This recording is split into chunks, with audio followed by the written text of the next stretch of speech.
जय Hind students, good evening. आज हम लोग गवर्नमेंट बजट वाला अपना टॉपिक रिवाइज करने वाले हैं।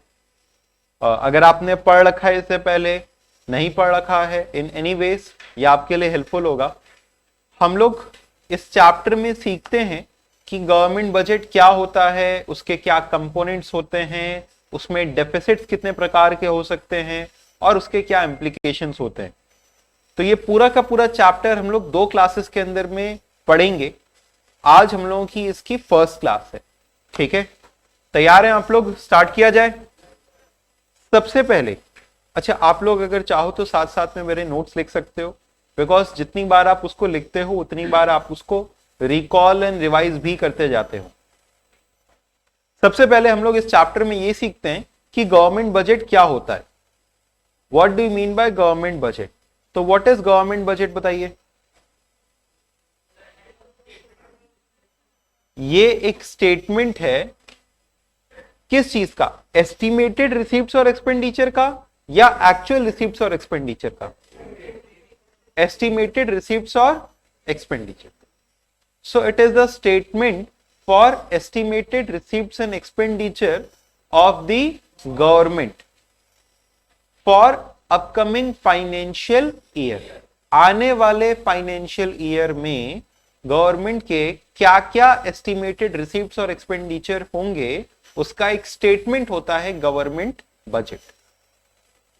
तो लिखते हैं government budget, it is a statement of क्या? Estimated receipt and expenditure of the government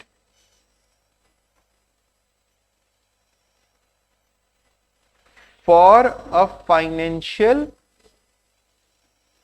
year.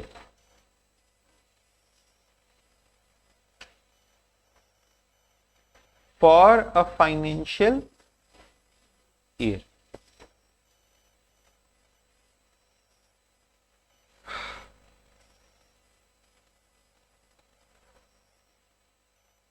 It is presented on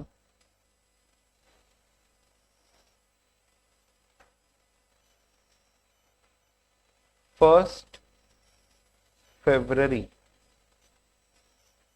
अच्छा, इसको 1 फरवरी की जगह फर्स्ट वर्किंग डे भी कह सकते हैं। First working day of February. Week का नहीं इसमें कॉन्सेप्ट है, फर्स्ट वर्किंग डे जो भी होगा। जैसे मान लो हो सकता है कि 1 फरवरी कोई संडे पड़ गया, ऑफ डे है, तो first working day of February by finance minister. जो फाइनेंस मिनिस्टर होते हैं हमारी कंट्री के, वो हमारे देश का यूनियन बजट प्रेजेंट करते हैं। ठीक है। अच्छा, हमारे गवर्नमेंट बजट को बहुत ढेर सारे कंपोनेंट्स में, पार्ट्स में बांटा जाता है। आपको पता है हमारे बजट कोई एक डॉक्यूमेंट नहीं होता, ये 7-8 डॉक्यूमेंट्स को मिला करके बनता है। जैसे इसके अंदर में एक सबसे इंपॉर्टेंट हिस्सा होता है एनुअल फाइनेंशियल स्टेटमेंट। इसके अलावा भी बहुत सी चीजें होती हैं। इसके अंदर में आपका इकोनॉमिक आउटलुक आता है, फाइनेंस बिल आता है, तमाम तरह की चीजें होती हैं। हम लोगों को उन सब चीजों से लेना देना नहीं है। हम लोग को सिंपली इसमें यह बताया गया है कि हमारे गवर्नमेंट बजट में जो रिसीप्ट्स और एक्सपेंडिचर होते हैं, हमारे बजट में जो रिसीप्ट और एक्सपेंडिचर होता है उसको 4 हेड में बांटा जाता है। कितने हेड्स में? 4 हेड्स में बांटा जाता है। और वो 4 हेड्स कौन से होते हैं? Revenue receipt, capital receipt, revenue expenditure, capital expenditure. हम लोग को सिर्फ इतना ही सीखना है कि हमारे बजट को 4 अलग अलग हिस्सों में बांटा जाता है। हमारे रिसीट्स एंड एक्सपेंडिचर को, they are revenue receipt and revenue expenditure, capital receipt और कैपिटल एक्सपेंडिचर। तो हम कह सकते हैं एक रिसीप्ट्स वाला कॉलम होता है और एक एक्सपेंडिचर का कॉलम होता है। एक हो जाता है हिस्सा आपका रिसीप्ट्स का और दूसरा हिस्सा होता है आपके एक्सपेंडिचर का। One is receipts, the other one is expenditure. Receipts, expenditure. Receipts को फर्दर 2 तरह से क्लासिफाई करते हैं हम लोग। एक होता है आपका रेवेन्यू रिसीप्ट और एक होता है आपका कैपिटल रिसीप्ट। अगेन एक्सपेंडिचर के भी दो हिस्से होते हैं, एक होता है आपका रेवेन्यू एक्सपेंडिचर और दूसरा हिस्सा होता है कैपिटल एक्सपेंडिचर।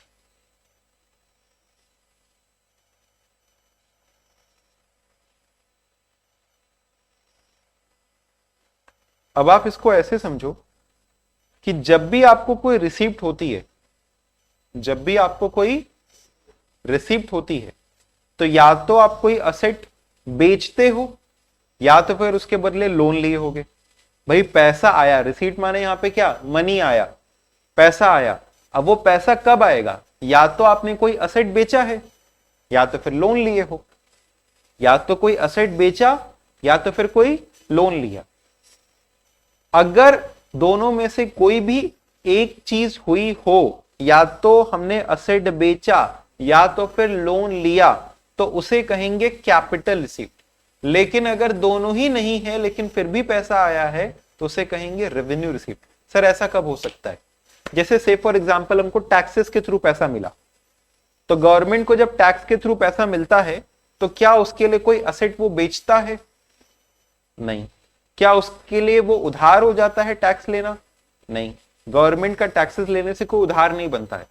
गवर्नमेंट आपसे लाइसेंस की फीस लेता है, तो क्या लाइसेंस लेने से उसका कोई उधारी हो जाएगा, नहीं। लाइसेंस का पैसा लिया तो कोई उधार हो गया उसके ऊपर, नहीं। क्या हम ये कह सकते हैं कि गवर्नमेंट ने कोई असेट बेचा उसके लिए, नहीं। तो ये सब कैसे रिसीप्ट होती है, रेवेन्यू रिसीप्ट। कैसे रिसीप्ट। और कैपिटल रिसीप्ट क्या हुई, जैसे मान लो गवर्नमेंट ने अपनी कोई कंपनी बेच दी, गवर्नमेंट ने दूसरे किसी गवर्नमेंट से उधार ले लिया, या गवर्नमेंट ने पब्लिक से उधार ले लिया, तो ये सब किस में आ जाएगा, कैपिटल रिसीप्ट। कुछ बेच करके आया हुआ पैसा या उधारी का पैसा किस में आएगा, कैपिटल रिसीप्ट। और अदर हर एक तरीके से टैक्सेस का, पेनल्टीज का, चालान वगैरह का पैसा, लाइसेंस फीस का पैसा, ये सब किस में आएगा, रेवेन्यू रिसीप्ट। तो रेवेन्यू रिसीप्ट को कैसे करके डिफाइन करते हैं, those receipts by government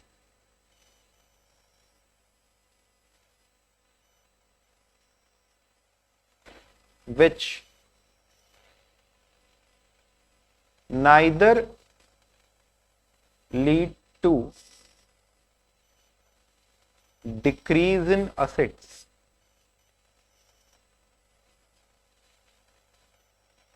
nor lead to increase in liability। देख रहे हो उसको लिखने का तरीका, neither lead to increase in decrease in assets nor lead to increase in, ना तो उसके लिए कोई असेट घटा ना तो फिर कोई लायबिलिटी बढ़ी, उसे हम लोग कहेंगे रेवेन्यू का रिसीप्ट, रेवेन्यू रिसीप्ट। और कैपिटल रिसीप्ट्स क्या होता है, कैपिटल रिसीप्ट्स माने ऐसे रिसीप्ट्स जिनके कारण either it will lead to decrease in assets और it will lead to increase in liabilities. तो यही सेम चीज हम लोग कॉपी करेंगे इस बार, यही सेम चीज हम लोग कॉपी करेंगे इस बार।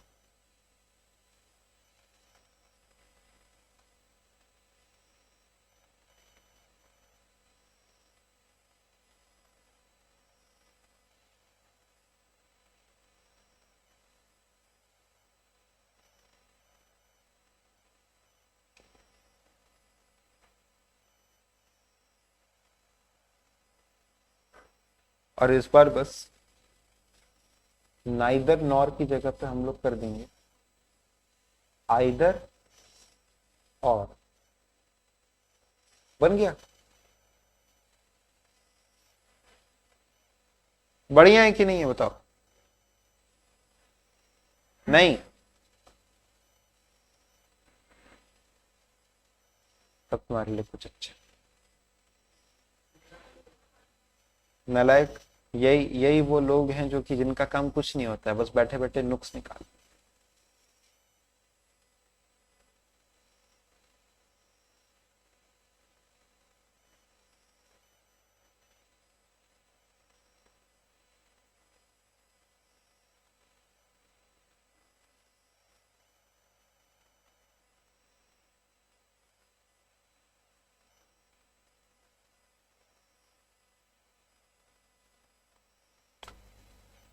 हो गया भाई, चलो आगे नेक्स्ट।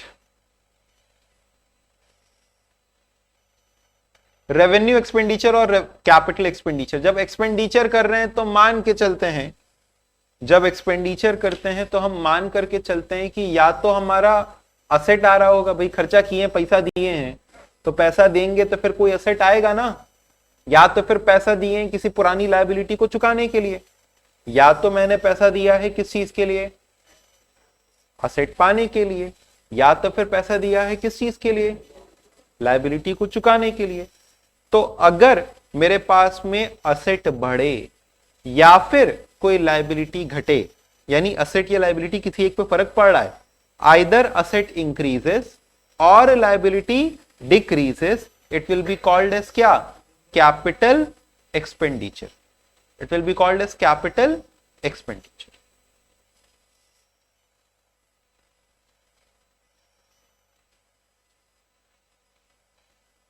देखिए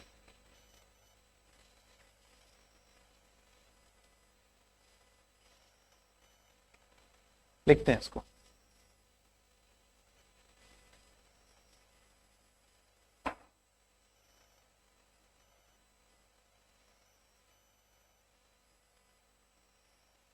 क्या यही पूरा समय ले लेगा? Okay, could not do, very good. आइए लिखते हैं capital expenditure, revenue expenditure. Capital expenditure, revenue expenditure. Capital expenditure माने कैसा expenditure? Those expenditures by government, those expenditure by government which, बोलो क्या, which either lead to increase in asset or increase in asset or lead to decrease in liabilities, or lead to decrease in liability, either lead to increase in assets or lead to decrease in liabilities। फिर इसके बाद revenue expenditure माने क्या? Those expenditure by government. बोलो अब इसमें हम लोग क्या लिखेंगे?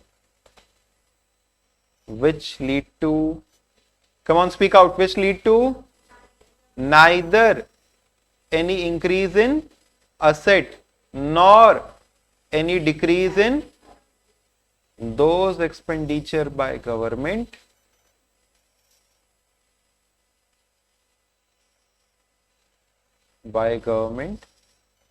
which neither lead to increase in assets nor lead to increase नहीं, decrease in life। बोलिए क्या ये क्लियर है? Is this clear everybody? Come on students, please confirm, is this clear? चलिए हो गया अपना revenue expenditure, capital expenditure, revenue receipt और कैपिटल रिसीप्ट। अच्छा और क्या क्या होता है? अब देखिए हम लोगों को सीखना है कि रेवेन्यू रिसीप्ट कितने टाइप्स का होता है। तो रेवेन्यू रिसीप्ट दो टाइप का होता है। रेवेन्यू रिसीप्ट्स दो टाइप का होता है। एक होता है आपका टैक्स रिसीप्ट और दूसरा होता है नॉन टैक्स रिसीप्ट। कौन कौन सा बताइए? टैक्स रिसीप्ट और एक हो गया आपका टैक्स रिसीप्ट, दूसरा हो गया non tax receipts. Tax receipt और non tax receipt. Tax receipts क्या हुए? टैक्स रिसीट मतलब एक ऐसा रिसिप्ट। अच्छा, टैक्स क्या होता है? टैक्स हम लोग कहते हैं it is a compulsory payment. It is a compulsory payment, यानी आपको देना ही देना है। आप टैक्स दे करके सरकार को ये नहीं कह सकते हैं अच्छा हमने 1,000 रुपए टैक्स दिया है तो 1,000 रुपए की सर्विसेज तो मिलनी चाहिए ना। नहीं, आपने कितना भी टैक्स दिया हो, it is a compulsory payment, और उसके बिहाफ पे आप कुछ भी एक्सपेक्ट नहीं कर सकते हैं। तो टैक्स रिसीप्ट होता है, टैक्स होता है कंपल्सरी पेमेंट। कितने प्रकार के टैक्सेस होते हैं? दो तरीके से हम लोग क्लासिफाई करते हैं, डायरेक्ट टैक्स और इनडायरेक्ट टैक्स।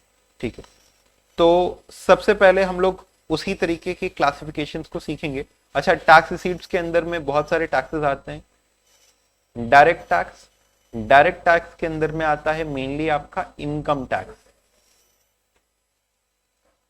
ठीक है, पहले एक टैक्स होता था वेल्थ टैक्स, लेकिन अभी ऐसा कोई टैक्स नहीं है। डायरेक्ट टैक्स में बेसिकली आता है आपका इनकम टैक्स। इनडायरेक्ट टैक्स के अंदर में क्या क्या आता है? इसमें मेनली दो प्रकार के टैक्सेस आते हैं, एक आता है आपका जीएसटी और दूसरा आता है कस्टम्स।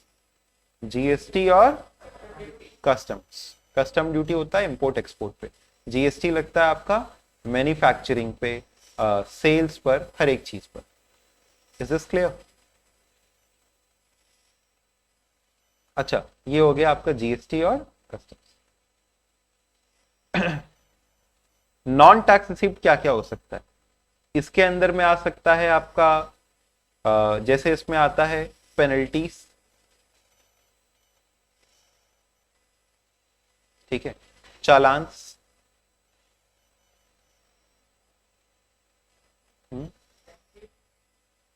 पेनल्टी चालान का एग्जांपल आज इसीलिए पहले आ रहा है बिकॉज आज ही एक चालान का प्रोबेबली हमको पेमेंट करना है।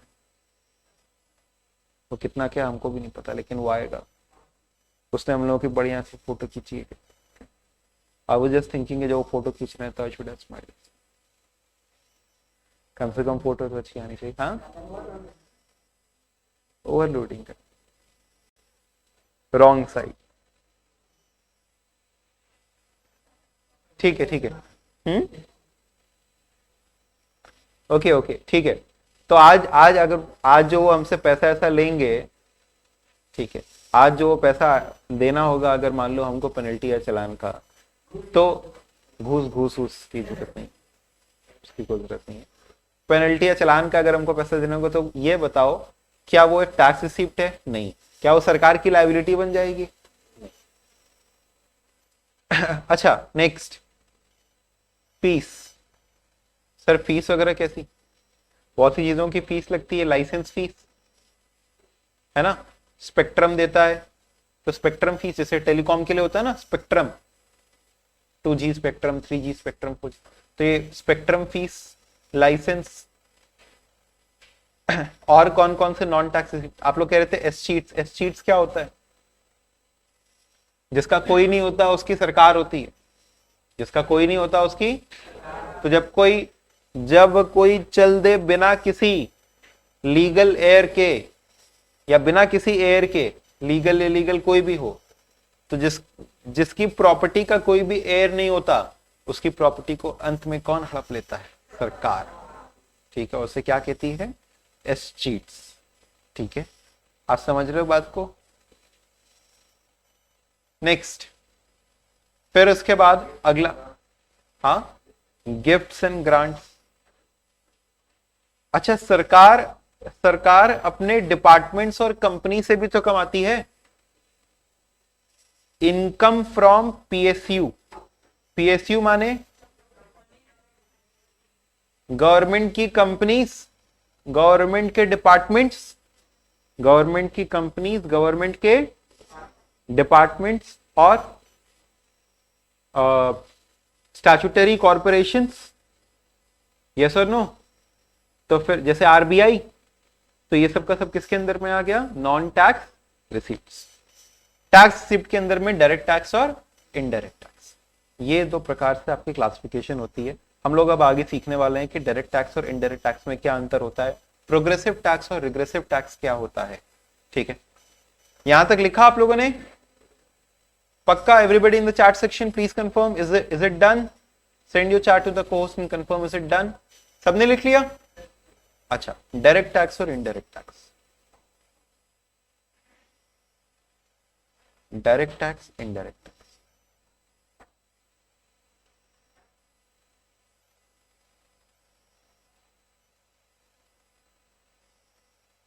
क्या अंतर होता है दोनों में? डायरेक्ट टैक्स एक ऐसा टैक्स होता है जिसके बर्डन को शिफ्ट नहीं किया जा सकता। डायरेक्ट टैक्स कैसा टैक्स होता है? एक ऐसा टैक्स जिसके बर्डन को, those taxes the burden of which cannot be shifted from या transferred from one person to another, that will be called as direct tax।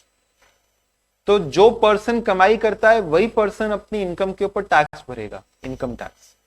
लेकिन जो ट्रांसफरेबल टैक्सेस होते हैं जैसे जीएसटी, हमें जो जीएसटी भरनी है वो हम आपसे वसूलते हैं। आप भी अगर एक बिजनेस यूनिट हो तो हमने जो आपसे जीएसटी लिया वो आप अपने कस्टमर से ले लोगे, ठीक है। तो ये जो जीएसटी होता है ये आगे ट्रांसफर हो जाता है, जो जीएसटी होता है वो आगे ट्रांसफर हो जाता है। लेकिन जो डायरेक्ट टैक्स होता है वो आगे ट्रांसफर नहीं होता।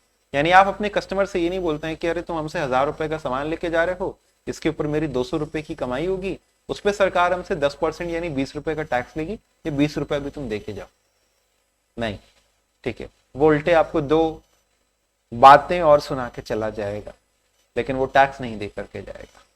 तो कौन सा टैक्स वो आपको दे करके जाता है? Indirect tax, GST. वो आप ऑलरेडी उसके प्राइस में इंक्लूड कर देते हो, उसमें लिख देते हो 1000 रुपए इंक्लूडिंग टैक्सेस, या 1000 रुपए प्लस टैक्स। तो आप मान लो 1000 रुपए ऐसे ले रहे हो और उसके ऊपर 18% 180 रुपए अलग से ले रहे हो, तो 1180 रुपए लो। उसको देना, वो जीएसटी पे करना उस कस्टमर का काम है, लेकिन वो इनकम टैक्स यानी डायरेक्ट टैक्स पे नहीं करता है। तो direct tax is a tax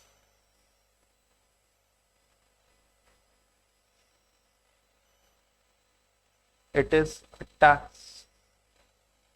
the burden of which cannot be shifted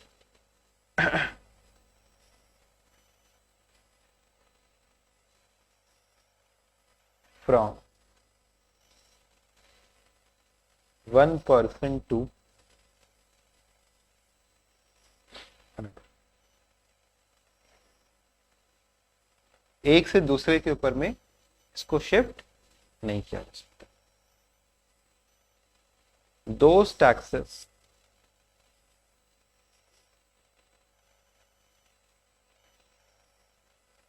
the burden of which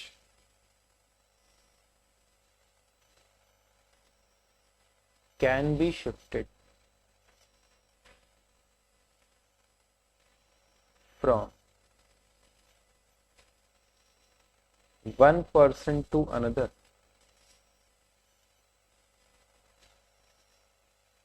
is called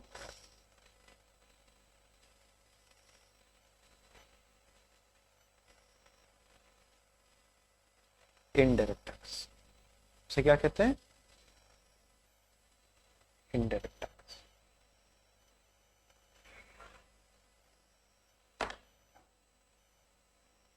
ठीक है।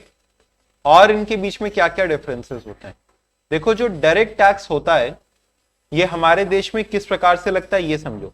हमारे यहाँ पे डायरेक्ट टैक्स का सिस्टम ऐसे है कि जो ज्यादा कमाता है उसके ऊपर ज्यादा टैक्स लगता है और जो कम कमाता है उसके ऊपर कम टैक्स लगता है। और हाँ, एग्जैक्ट जो हमारा टैक्स स्लैब है वो ऐसे रहता है कि अगर आप 2.5 लाख रुपए तक कमा रहे हैं, अगर आपकी कमाई 2.5 लाख रुपए तक है तो आपको कोई भी टैक्स नहीं देना होता है। हाँ, ईयरली की बात हो रही है साहब। 2.5 लाख रुपए मंथली कमाता है तो वो टैक्स नहीं भरेगा।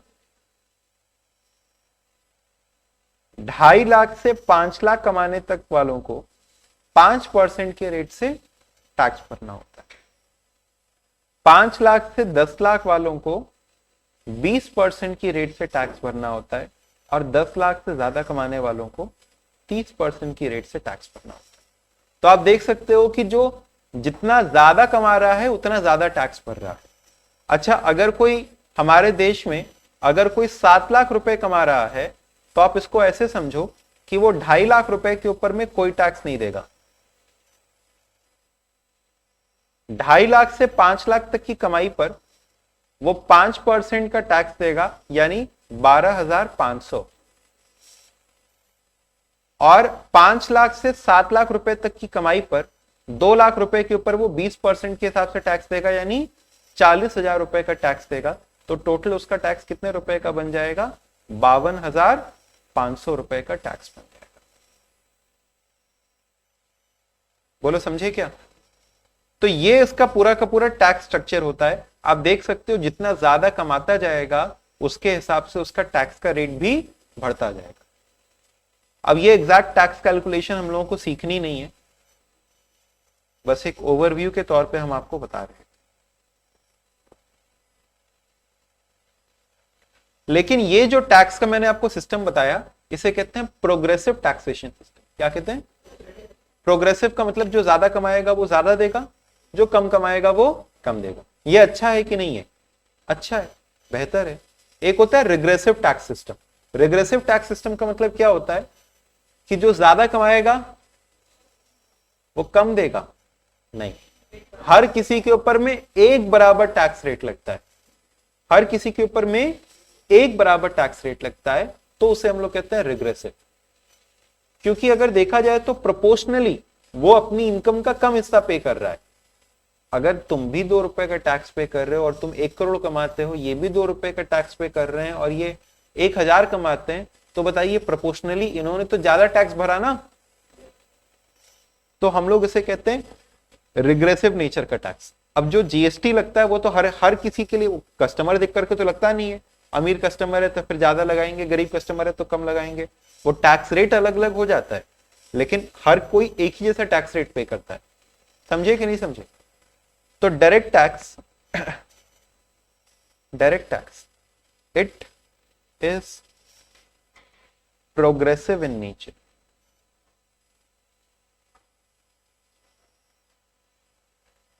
That is, higher tax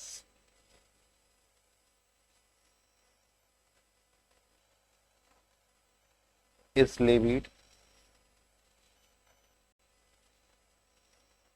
on higher income and lower tax rate on low income.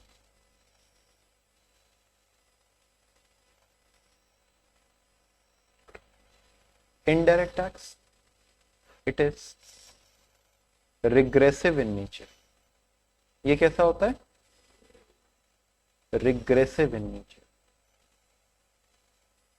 That is, same tax rate is applicable on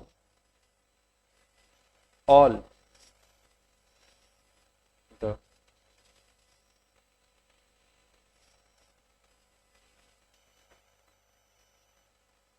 parts.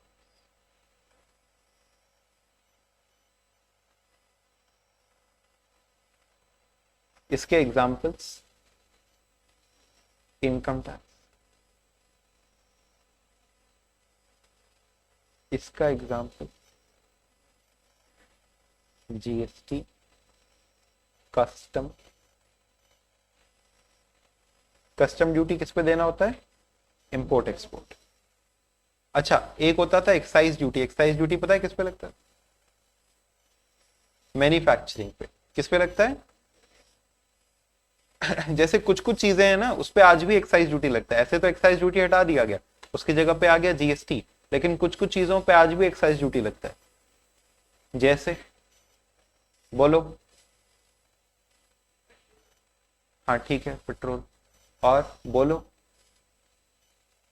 जुबान। हाँ, तुरंत तुरंत पहचान लिए। बस बोलो, जुबान सर केसरी। एफएमसीजी प्रोडक्ट्स पे नहीं, सारे एफएमसीजी पे नहीं। ये तंबाकू, गुटखा, पान मसाला, इन सब पे आज भी एक्साइज ड्यूटी।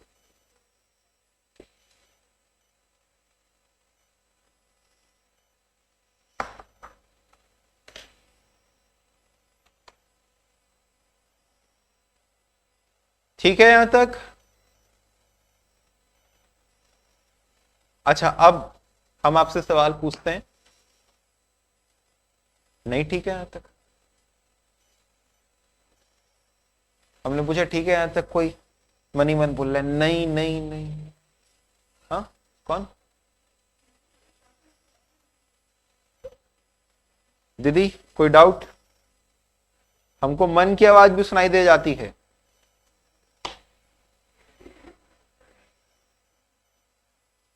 नालायक, जो तुम लोग मन ही मन बढ़ाते रहते हो वो भी समझ में आता है। ये बताओ, तुमको बैठे बैठे इतना समय हो गया क्लास के अंदर में, तुम्हारा कुछ मतलब एकदम, हम सब हर किसी की बात समझ सकते हैं, लेकिन तुमको समझ में आ रहा है कि नहीं आ रहा है, ये आज तक मेरे लिए एकदम मिस्ट्री। आज हम क्लास के बाद तुम्हारे साथ में एक अलग से एक सेशन कंडक्ट करके समझते हैं कि तुम्हें क्या क्या चीजें समझ में आई है नहीं। चलिए, सबसे पहला सवाल तुम्ही से पूछते हैं भाई साहब, बताओ। सिंपल सिंपल सवाल पूछते हैं, बताइए। अगर पीएसयू से अर्निंग हो रही है, government is earning dividend from PSUs, government company से earning, what what will it be classified as? Revenue expenditure, revenue received, capital expenditure, capital received? Earning from PSUs,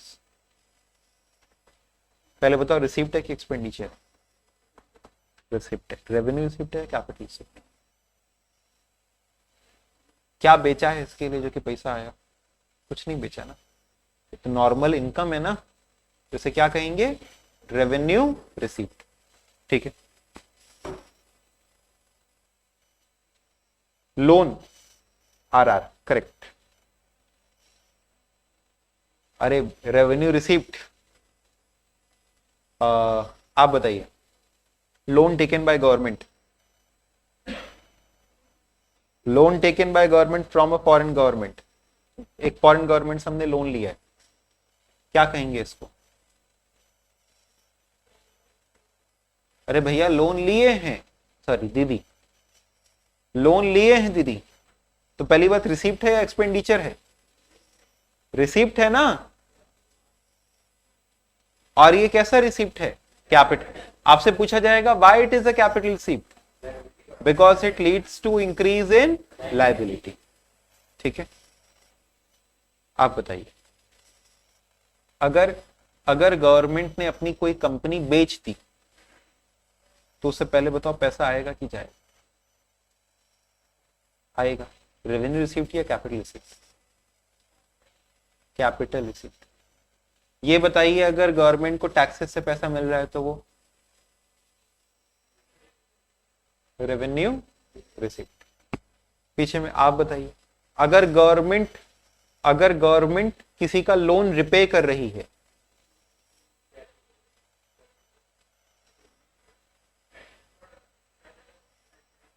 loan repay कर रहा है, तो asset कहां से बढ़ रहा है? लोन लिए हुए तो उसको रिपे कर रहे हैं, चुका रहे हैं वापस। पहली बात रिसीव्ड कहां से? पैसा दे रहे हैं ना, तो एक्सपेंडिचर। अब रेवेन्यू एक्सपेंडिचर या capital expenditure? Capital expenditure. Why it is a capital expenditure? Because it leads to decrease in liability. ठीक है, करेक्ट, सी कैपिटल एक्सपेंडिचर। बताइए, government has bought new machineries from abroad, government ने नई machine खरीदी है, या government ने किसी कंपनी को नेशनलाइज कर दिया, खरीद लिया, तो पैसा दिया या लिया? पैसा खर्च किया या पैसा आया? खर्च किया और उससे असेट आया है, तो उसे क्या कहेंगे? Capital expenditure. ठीक है, आप बताइए, अगर गवर्नमेंट इंटरेस्ट पे कर रहा है, इंटरेस्ट पेमेंट, ठीक है सही, हालांकि आपसे आपके आगे वाले से पूछ रहे थे, बट सही जवाब दिया आपने। क्या नाम है आपका? Revenue expenditure. इंटरेस्ट पेमेंट है रेवेन्यू एक्सपेंडिचर, और लोन का रिपेमेंट क्या है? Capital expenditure. समझ रहे हो क्या? हाँ, घुमा फिरा करके इन सब चीजों में से आना है, और क्या ही है। तो ये अपना एक हिस्सा खत्म हुआ। इसके बाद हम लोगों को सीखना रहता है कि कितने टाइप्स के बजट होते हैं, तो वो टाइप्स ऑफ गवर्नमेंट बजट और फिर उसके इम्प्लीकेशंस हम लोग सीखेंगे अपनी अगली क्लास में। ठीक है, थैंक यू सो मच।